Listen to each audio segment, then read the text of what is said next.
ಎಲ್ಲ ವಿಷಯ ನಮಸ್ಕಾರ. ಮತ್ತೊಮ್ಮೆ ಕೂಲ್ ಹೋಮ್ ಟೆಕ್ ಚಾನಲ್ಗೆ ಸ್ವಾಗತ. ಫ್ರೆಂಡ್ಸ್, ಕರ್ನಾಟಕದಲ್ಲಿ ಕೆಲವಾರು ಪ್ರದೇಶ ಇದ್ದಾವೆ. ಲೈಕ್ ಫಾರ್ ಎಕ್ಸಾಂಪಲ್ ಚಿತ್ರದುರ್ಗ ಅಂತ ಹೇಳೋದಾದರೆ ಅಲ್ಲಿ ಈ ಹೆಂಗೆ ಪರಿಸ್ಥಿತಿ ನಿರ್ಮಾಣ ಆಗಿದೆ ಅಂದರೆ 2000 ಅಡಿ ಕೊರೆದ್ರೂ ಕೂಡ ಒಂದು ಹನಿ ನೀರು ಸಿಗದೇ ಇರೋಂಥ ಪರಿಸ್ಥಿತಿ ನಿರ್ಮಾಣ ಆಗಿದೆ. ಸೊ ಇದಕ್ಕೆ ಬೇರೆ ಬೇರೆ ಕಾರಣ ಇರುತ್ತೆ. ಸೊ ಆವ್ರೇಜ್ ರೈನ್ಫಾಲ್ ಇರ್ಬೋದು, ಅಥವಾ ಎಸ್ಪೆಷಲಿ ಆ ಪ್ರದೇಶದಲ್ಲಿರುವ ರಾಕ್ ಮತ್ತು ಸಾಯಿಲ್ ಸ್ಟ್ರಕ್ಚರು ಬಹಳ ಇಂಪಾರ್ಟೆಂಟು ರೋಲ್ ಪ್ಲೇ ಮಾಡುತ್ತೆ ಇದರಲ್ಲಿ. ಆ ರಾಕ್ ಆ್ಯಂಡ್ ಸಾಯಿಲ್ ಸ್ಟ್ರಕ್ಚರಲ್ಲಿ ಎರಡು ತುಂಬ ಇಂಪಾರ್ಟೆಂಟ್ ಗುಣಗಳು ಅಂತಂದರೆ ಪೊರಾಸಿಟಿ ಮತ್ತು ಪರ್ಮಿಯಬಿಲಿಟಿ ಅಂತ ಹೇಳ್ಬಿಟ್ಟು ಎರಡು ಭಾಳ ಇಂಪಾರ್ಟೆಂಟ್ ಇದೆ. ಅದು ಸರಿಯಾಗಿ ಫಂಕ್ಷನ್ ಆಗಿಲ್ಲ ಅಂತಂದರೆ ಬೋರ್ವೆಲ್ ನೀರಿನ ಸಮಸ್ಯೆ ಸ್ಲೋ ಆಗಿ ಸ್ಟಾರ್ಟ್ ಆಗುತ್ತೆ ಯಾವುದೇ ಪ್ರದೇಶದಲ್ಲಾದರೂ. ಸೊ ಇವತ್ತಿನ ವಿಡಿಯೋದಲ್ಲಿ ಈ ಪರ್ಮಿಯಬಿಲಿಟಿ ಮತ್ತು ಪೊರಾಸಿಟಿ ಅಂತಿದೆಯಲ್ಲ ಅದ್ರ ಬಗ್ಗೆ ಫುಲ್ಲು ಡೀಟೇಲ್ ನೋಡೋಣ. ಅದಲ್ಲದೆ ನಾನೊಂದು ಬಂಡೆ ಒಂದು ಕಲ್ಲು ಮೇಲೆ ಒಂದು ಸಣ್ಣ ಕಲ್ಲಿದೆ, ಅದರ ಮೇಲೆ ನೀರು ಹೇಗೆ ಕ್ಲೀನಾಗಿ ಇಂಗುತ್ತೆ ಅನ್ನೋದ್ರ ಬಗ್ಗೆ ನಿಮಗೆ ತೋರಿಸ್ತೀನಿ. ಸೊ ಅದು ನಿಮಗೆ ಪ್ರೂಫ್ ಆಗುತ್ತೆ, ಪರ್ಮಿಯಬಿಲಿಟಿ ಮತ್ತು ಪೊರಾಸಿಟಿ ಹೇಗೆ ವರ್ಕ್ ಆಗುತ್ತೆ ಅದ್ರ ಬಗ್ಗೆ ನಿಮಗೆ ಫುಲ್ಲು ಕ್ಲಾರಿಟಿ ಸಿಗುತ್ತೆ. ಸೊ ಇವಾಗ ಡೀಟೇಲ್ ಆಗಿ ವಿಡಿಯೋನ ನೋಡೋಣ ಬನ್ನಿ. ಫಸ್ಟು ಥಿಯರಿಟಿಕಲ್ಲಾಗಿ ನೋಡೋಣ ಈ ಪೊರಾಸಿಟಿ ಮತ್ತು ಪರ್ಮಿಯಬಿಲಿಟಿ ಅಂತ ಏನು ಹೇಳಿದ್ನಲ್ಲ ಅದು ಏನು ಅಂತ ಹೇಳ್ಬಿಟ್ಟು ನೋಡಿ ಥಿಯರಿಟಿಕಲಿ, ಆಮೇಲೆ ಪ್ರಾಕ್ಟಿಕಲಿಗೆ ಹೋಗೋಣ. ಬಂಡೆಯ ಅಥವಾ ಮಣ್ಣಿನ ಗುಣಲಕ್ಷಣಗಳು ಪೊರಾಸಿಟಿ, ಪೊರಾಸಿಟಿನ ಕನ್ನಡದಲ್ಲಿ ಸರಂಧ್ರತೆ ಅಂತ ಕರೀತಾರೆ. ಪರ್ಮಿಯಬಿಲಿಟಿನ ಪ್ರವೇಶ ಸಾಧ್ಯತೆ ಅಂತ ಹೇಳ್ಬಿಟ್ಟು ಕನ್ನಡದಲ್ಲಿ ಟ್ರಾನ್ಸ್ಲೇಟ್ ಮಾಡಬಹುದು. ಪೊರಾಸಿಟಿನ ಎಕ್ಸ್ಪ್ಲೇನ್ ಮಾಡಕ್ಕೆ ನಾನೊಂದು ಎಷ್ಟೊಂದು ಡಯಾಗ್ರಾಮ್ ಹಾಕಿದ್ದೀನಿ. ಇದರಲ್ಲಿ ಮಳೆ ಬರೋಂತ ಒಂದು ಸಿಚುವೇಶನ್ ಕ್ರಿಯೇಟ್ ಮಾಡಿದ್ದೀನಿ. ಇದ್ರ ಕೆಳಗಡೆ ನೆಲ, ಜಲ್ಲಿ ಕಲ್ಲುಗಳಿರುವ ನೆಲ ಅಂತ ಹೇಳಿ ಅನ್ಕೋಬಹುದು ನೀವು.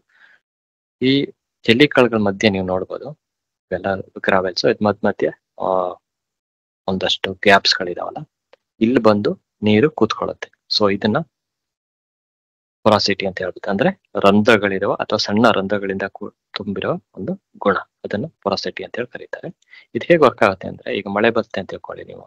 ಮಳೆ ಬಂದಾಗ ಈ ಏನು ನೀರಿನ ಕಣಗಳಿದೆಯಲ್ಲ ಇದೆಲ್ಲ ಬಂದ್ಬಿಟ್ಟು ಇದ್ರ ಮಧ್ಯೆ ಹಿಂಗೆ ಸೇರ್ಕೊಳ್ಳುತ್ತೆ. ಸೊ ಇದೇ ಪೊರಾಸಿಟಿ ಆಫ್ ದ ಒಂದು ಮೆಟೀರಿಯಲ್ ಅಥವಾ ಬಂಡೆ ಅಥವಾ ರಾಕ್ ಅಥವಾ ಸಾಯಿಲ್ ಅಂತ ಹೇಳ್ಬಿಟ್ಟು ಕರೀಬೋದು. ಇವಾಗ ಪರ್ಮಿಯಬಿಲಿಟಿ ಏನು ಅಂತ ಹೇಳ್ಬಿಟ್ಟು ನೋಡೋಣ. ಈ ಪ್ರಿವಿಯಸ್ ಅಲ್ಲಿ ನೋಡಿದ್ರಲ್ಲ ಪೊರಾಸಿಟಿ, ಇದು ಒಂದಕ್ಕೊಂದು ಇಂಟರ್ ಕನೆಕ್ಟೆಡ್ ಇದ್ರೆ, ಇಲ್ಲಿ ನೋಡಿ ಇಲ್ಲಿ ಬಂದು ಇಲ್ಲಿಗೆ ಇಂಟರ್ ಕನೆಕ್ಟೆಡ್ ಇದೆ. ಈ ತರ ಇಂಟರ್ ಕನೆಕ್ಟೆಡ್ ಇದ್ರೆ ಅದನ್ನ ಪರ್ಮಿಯಬಿಲಿಟಿ ಅಂತ ಹೇಳ್ತಾರೆ. ಸೇಮ್ ಇದೊಂದು ಸಿನಾರಿಯೋ ತಗೊಂಡ್ರೆ ನಾವು ಜಲ್ಲಿ ಕಲ್ಲಿಂದ. ಸೊ ಪರ್ಮಿಯಬಲ್ ಹೊಂದಿರುವ ವಸ್ತುಗಳ ಮೂಲಕ ದ್ರವಗಳು ಸರಿಯಾಗಿ ಇಳಿದು ಹೋಗುತ್ತದೆ. ಸೊ ಅದು ಡೆಫಿನೇಷನ್ ಆಯ್ತು ಆಕ್ಚುಲಿ ಪರ್ಮಿಯಬಿಲಿಟಿ ಅಂದ್ರೆ. ಇವಾಗ ನೋಡೋಣ ಬನ್ನಿ. ಸೊ ಇವಾಗ ಮಳೆ ನೀರು ಬಂದಿದ್ ನೋಡಿ, ಈ ತರ ಕ್ಲೀನ್ ಆಗಿ ಇಳಿದು ಹೋಗುತ್ತೆ ಎಲ್ಲಾ ಕಡೆನೂ. ಇದೇ ಪ್ರಾಪರ್ಟಿನ ನಾವು ಪರ್ಮಿಯಬಿಲಿಟಿ ಅಂತ ಹೇಳ್ಬಿಟ್ಟು ಎಕ್ಸ್ಪ್ಲೈನ್ ಮಾಡ್ಬೋದು. ಕೆಲವೊಂದು ಸಿನಾರಿಯಲ್ಲಿ ಏನಾಗುತ್ತೆ ಅಂತಂದ್ರೆ, ಪರ್ಮಿಯಬಿಲಿಟಿ ಪೊರಾಸಿಟಿ ಇರುತ್ತೆ, ಪರ್ಮಿಯಬಿಲಿಟಿನೇ ಇರಲ್ಲ. ಪೊರಾಸಿಟಿ ಅಂದ್ರೆ ಇವಾಗ ಇಲ್ಲಿ ಬಂದು ಈಗ ನೀವು ಗ್ರಾನೈಟ್ ಅಥವಾ ಕ್ಲೇ ಅಂತ ಹೇಳಿ ನೀವು ಒಂದು ತಗೊಂಡ್ರೆ, ಆ ಮೆಟೀರಿಯಲ್ ತಗೊಂಡ್ರೆ ಅದು ಎಷ್ಟು ಅದ್ರದ್ದು ಒಳಗಡೆ ಸ್ಟ್ರಕ್ಚರ್ ಎಷ್ಟು ಟೈಟ್ ಬಾಂಡ್ ಆಗಿರುತ್ತೆ ಅಂತಂದ್ರೆ ಅಲ್ಲಿ ಗ್ಯಾಪೇ ಇರಲ್ಲ ಒಂದಕ್ಕೊಂದು. ಇದಕ್ಕೆ ಮಧ್ಯ ನೀರು ನುಸ್ಲಿದ್ದು ಇಲ್ಲೇ ನಿಂತ್ಕೊಂಡ್ಬಿಡುತ್ತೆ, ಇದು ಕೆಳಗೆ ಇಳಿಯೋದೇ ಇಲ್ಲ. ಸೊ ಆ ತರ ಇದ್ದಾಗ ಏನಾಗುತ್ತೆ ಅಂತಂದ್ರೆ ಬೋರ್ವೆಲ್ ನೀರು ಅಥವಾ ಈ ಮಳೆ ನೀರು ಆಗಕ್ಕೆ ತುಂಬಾ ಟೈಮ್ ತಗೊಳುತ್ತೆ. ನೂರಾರು ವರ್ಷ ತಗೊಂಬೋದು ಕೆಲವೊಂದು ಇದರಲ್ಲಿ. ಆ ತರ ಇನ್ಸ್ಟೆನ್ಸ್ಗಳು ಇದಾವೆ. ಓಕೆ, ಸೊ ನೋ ಪರ್ಮಿಯಬಿಲಿಟಿ ಅಥವಾ ಪ್ರವೇಶ ಸಾಧ್ಯತೆ ಇಲ್ಲ ಅಂತಂದ್ರೆ ನೋ ಪರ್ಮಿಯಬಲ್ ವಸ್ತುಗಳ ಮೂಲಕ ದ್ರವಗಳು ಸರಿಯಾಗಿ ಇಳಿದು ಹೋಗುವುದಿಲ್ಲ. ಸೊ ಇದನ್ನ ನೋಡಿದ್ರೆ ನೀವು ಹಿಂಗೆ, ಸೊ ಇಲ್ಲಿ ಬಂದು ಕೂತ್ಕೊಳ್ಳುತ್ತೆ. ಮಳೆ ಬಂದಾಗ ಈಗ ಏನ್ ಬರುತ್ತೆ, ಇಲ್ಲಿ ಬಂದು ಟಾಪ್ ಲೇಯರ್ ಅಲ್ಲಿ ಬಂದು ಕೂತ್ಕೊಂಡ್ಬಿಡುತ್ತೆ. ಇದು ಕೆಳಗೆ ಇಳ್ಕೊಂಡು ಹೋಗಕ್ಕೆ ಯಾಕಂದ್ರೆ ಇದೆಲ್ಲ ಕಂಪ್ಲೀಟ್ ಆಗಿ ಕ್ಲೋಸ್ ಆಗಿದೆ. ಇದು permeability, no permeability scenario. Okay, ಇವಾಗ ಪ್ರಾಕ್ಟಿಕಲ್ ಆಗಿ ನೋಡೋಣ. ಫ್ರೆಂಡ್ಸ್, ಇವಾಗ ನಾನೊಂದು ಗ್ರಾವೆಲ್ಸ್ ತುಂಬಿರೋ ಒಂದು ಗ್ಲಾಸ್ ತೊಗೊಂಡಿದ್ದೀನಿ, ಮತ್ತು ಇನ್ನೊಂದರಲ್ಲಿ ಸ್ಯಾಂಡ್ ಫಿಲ್ ಆಗಿದೆ, ಮರಳು. ನೀವು ಈ ಗ್ರಾವೆಲ್ಸ್ ಇರೋ ಬಾಟ್ಲು ನೋಡಿದರೆ ಇದ್ರ ಮಧ್ಯೆ ನೀವು ಒಂದೊಂದು ಕಲ್ಲುಗಳ ಮಧ್ಯೆ ಗ್ಯಾಪ್ಗಳು ನೋಡ್ಬೋದು. ಓಕೆ, ಅದೇ ಆ್ಯಕ್ಚುಲಿ ಪೊರಾಸಿಟಿ. ಮತ್ತು ಇವೆಲ್ಲ ಒಂದಕ್ಕೊಂದು ಕನೆಕ್ಟೆಡ್ ಇದೆ. ಓಕೆ, ಇಲ್ಲಿ ನೀರು ಹಾಕಿದರೆ ಮೇಲ್ಗಡೆ ಕೆಳ ಕ್ಲೀನಾಗಿ ಇಳಿದೋಗುತ್ತೆ. ಅದೇ ಪರ್ಮಿಯಬಿಲಿಟಿ, ಪೊರಾಸಿಟಿ ಎರಡೂ ಇದೆ ಇದರಲ್ಲಿ. ಓಕೆ, ಮರಳು ತೊಗೊಂಡ್ರೆ ಇದರಲ್ಲೂ ಪರ್ಮಿಯಬಿಲಿಟಿ, ಪೊರಾಸಿಟಿ ಇದೆ, ಬಟ್ ಇಲ್ಲಿ ಇಷ್ಟು ಗ್ಯಾಪ್ ಇಲ್ಲ. ಒಂದು ಕಣಗಳಿಂದ ಇನ್ನೊಂದು ಕಣಗಳ ಮಧ್ಯೆ ಗ್ಯಾಪ್ ಇಲ್ಲ. ಸೊ ಇದು ಟೈಟು ಬಾಂಡ್ ಆಗಿದೆ. ಸೊ ಇವೆರಡಕ್ಕೂ ಈಗ ಸ್ವಲ್ಪ ನೀರು ಹಾಕ್ಬಿಟ್ಟು ಹೇಗೆ ಬಿಹೇವ್ ಆಗುತ್ತೆ ಅಂತೇಳಿ ನೋಡೋಣ ಬನ್ನಿ. ಸೊ ನಾನು ಒಂದು ಗ್ಲಾಸಲ್ಲಿ ನೀರಿದೆ, ಸೊ ನಾನು ನೀರು ಸುರಿತೀನಿ ನೋಡಿ, ನೀರು ತುಂಬಿತು. ಓಕೆ, ಸೊ ಅದೇ ಥರ ನಾವು ಮರಳಿಗೆ ನೀರು ಹಾಕಿದರೆ ನೋಡ್ಬೋದು ಇಳಿತಾ ಇದೆ ನೋಡಿ. ಮರಳು ಕೂಡ ಪೋರಸ್ ಇದೆ ಮತ್ತು ಪರ್ಮಿಯಬಲ್ ಇದೆ.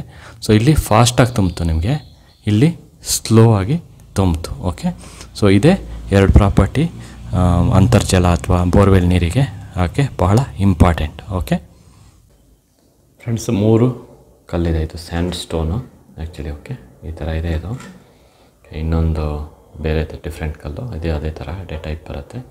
ಇನ್ನೊಂದು ನನ್ನ ಹತ್ರ ಗ್ರಾನೈಟ್ ಇದೆ. ಪಾಲಿಶ್ ಸರ್ಫೇಸ್ ಈ ಕಡೆ ಇದೆ, ನಾನು ಪಾಲಿಶ್ ಸರ್ಫೇಸ್ ಇದೆ ಮೇಲ್ಗಡೆ. ಇಲ್ಲಿ ಟ್ರೈ ಮಾಡ್ತಾಯಿದ್ದೀನಿ. ಸೊ ಇವಾಗ ನೀರು ಹಾಕೋಣ, ನೋಡೋಣ ಹೇಗೆ ಬರುತ್ತೆ ಅಂಥೇಳಿ. ಓಕೆ,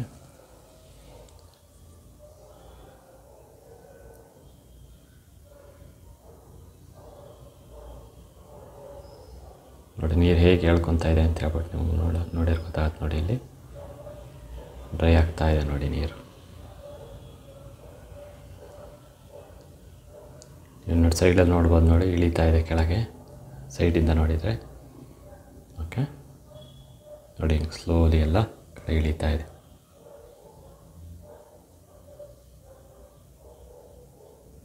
ಸೊ ಅದೇ ನಾನು ಇನ್ನೊಂದು ಸ್ಟೋನ್ ಇದೆ, ಅದಕ್ಕೆ ಹಾಕ್ತೀನಿ, ನೋಡೋಣ ಬನ್ನಿ ಇಲ್ಲಿ ಹೇಗಾಗುತ್ತೆ ಅಂತೇಳಿ. ಹೆಂಗೆ ಇಳಿತಾ ಇದೆ ನೋಡಿ ನೀರು.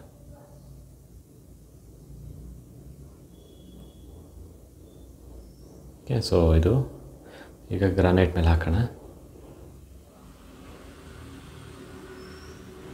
ನೋಡಿ, ಗ್ರಾನೈಟ್ ಮೇಲೆ ನೀರು ಇಳಿತಾ ಇಲ್ಲ.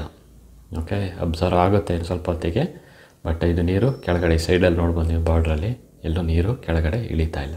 ಅದೇ ಇದು ನೋಡಿದರೆ ಇದು ನೀರು ಹೀರ್ಕೊಂಡಿದೆ, ಇದು ಕೂಡ ನೀರು ಸರಿಯಾಗಿ ಹೀರ್ಕೊಂಡಿದೆ. ಓಕೆ ನೋಡಿ, ಇವಾಗ ನೋಡಿ ಇದರಲ್ಲಿ ಎಲ್ಲ ಫುಲ್ ಹೀರ್ಕೊಂಡಿದೆ, ಕಾಣಿಸ್ತಾ ಇಲ್ಲ ನಮಗೆ. ಓಕೆ, ಈಗ ಗ್ರಾನೈಟು ನಾನು ಸ್ವಲ್ಪ ಒರೆಸ್ತೀನಿ.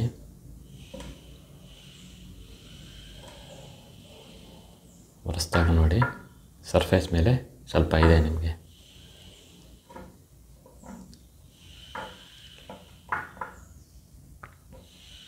ಅದನ್ನ ಸ್ವಲ್ಪ ಇದೆ, ಬಟ್ ನೀವು ಸೈಡಲ್ಲಿ ನೋಡಿದರೆ ನಿಮಗೆ ಯಾವುದೋ ನೀರು ಇಳ್ದೇ ಇರೋದು ಕಾಣ್ಬೋದು. ಇದು ಡಿಪ್ ಆಗಿರೋದು ಈ ಕಡೆಯಿಂದ ಕೆಳಗೆ, ಬಟ್ ಸೈಡಲ್ಲಿ ನೀವು ಈ ಕಡೆ ನೋಡಿದರೆ ಡ್ರೈ ಸರ್ಫೇಸ್ ನೋಡಿದರೆ ನೀರು ಕೆಳಗಡೆ ಇಳ್ದಿಲ್ಲ. ಅದೇ ಇದನ್ನು ನೋಡಿದರೆ ನೀವು ನೋಡಿ ನೀರು ಇಳ್ಕೊಂಡಿದೆ ನೋಡಿ, ಸೈಡಲ್ಲೆಲ್ಲ ಕೆಳಗೆ ಇಳ್ಕೊಂಡಿದೆ.